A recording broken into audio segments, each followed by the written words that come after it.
کہ علم کا دے دینا مرشد کے لیے دشوار نہیں ہے، وہ عطا کر سکتا ہے، عطائے مرشد کہلائی، لینے والے کو مل بھی جائے گا، اس سے وہ استفادہ بھی کرے گا، لیکن وقت کے ساتھ ساتھ وہ چیز کمزور پڑتی چلی جائے، تو 2-4 سال 5 سال کے بعد وہ علم اگر مرشد اسے رینیو نہیں کر رہا ہے عطا کے ذریعے تو آلموسٹ ختم ہو جائے۔ عطائے مرشد کو سنبھالنا بڑا دشوار ہے، وہ ایک ہی صورت میں سنبھالی جا سکے اگر انسان نے اپنی بنیادیں درست، ورنہ یاد رکھیے کہ مرشد عطا بھی ضائع ہو جائے، آپ 2 سال 2.5 سال کے بعد اسے کھو دیں گے۔ انسان کو جب عطا ہوتی ہے کوئی چیز، مرشد یہ بھی یاد رکھیے کہ جو شخص مرشد کے مقام پر فائز ہو گیا ہے وہ صاحب ظرف، وہ آپ کو یہ بات کبھی جتائے گا نہیں کہ میں نے تمہیں عطا کر دیا، جاؤ لے لو، یہ اس کی اعلیٰ ظرفی کے خلاف ہوگی یہ بات کہ وہ کبھی آپ کو جتا دے کہ میں نے آپ کو عطا کی۔ تو لینے والا اگر خود چھوٹا آدمی ہے صحیح طور پر، اللہ مجھے معاف فرمائے، میں کسی اور سنس میں چھوٹا نہیں کہہ رہا، وہ کہنے کا مجاز ہوں کہ دنیا کا حقیر ترین شخص میں ہوں، ہر آدمی مجھ سے بلند ہے، اس لیے میں کسی کو چھوٹا اس سینس میں نہیں کہہ رہا، علمی لحاظ سے چھوٹا ہے، اس کے پاس علم نہیں ہے، تو اس کے پاس اگر علم نہیں تو اس کے پاس عقل نہیں، کیونکہ عقل آتی ہے علم کا اگلا درجہ عقل کا ہے، اور ایسنس آف وزڈم خود رب ہے۔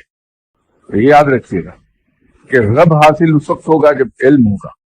اور جب علم آئے گا تو عقل ملے گی تو ایسنس آف عقل، ایسنس آف وزڈم آ جائے گا، وہ خود رب ہے۔ تو وہ کیونکہ کم علم ہے، چیزوں کو سمجھتا نہیں ہے، وہ یہ بھانپ ہی نہیں پائے گا کہ یہ عطا تھی میرے مرشد، ضائع کر دے۔ تو بنیاد اگر اس کے پاس موجود ہے تو پھر جب مرشد اسے عطا کرتا ہے کچھ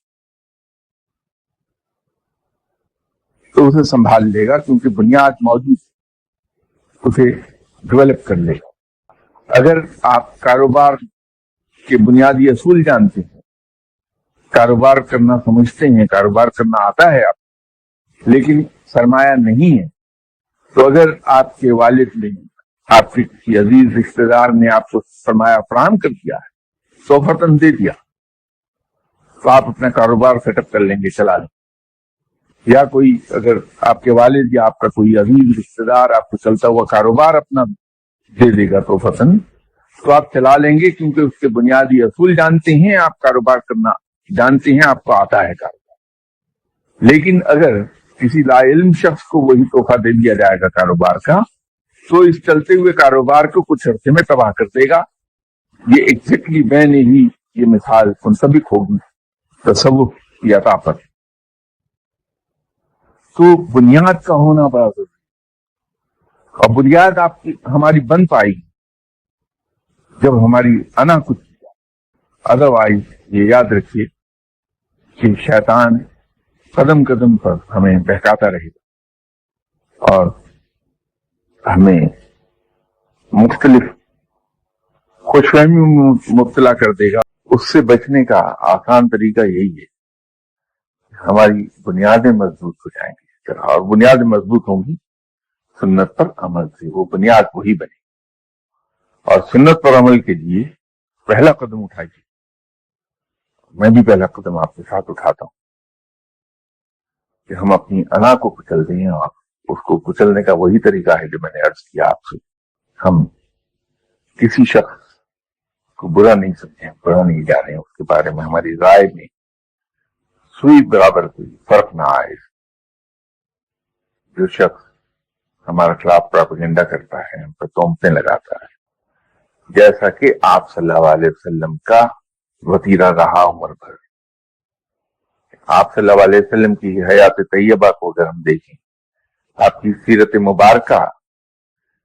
کو ہم دیکھیں، تو آپ کی تمام ورچوز بہت اعلیٰ درجے کی ورچوز ہیں۔ تو اتنے اعلیٰ ورچوز میں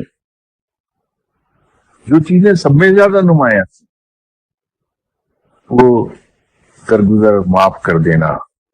تحمل اور بردباری تھی. تو ہم پہلا قدم اٹھاتے ہیں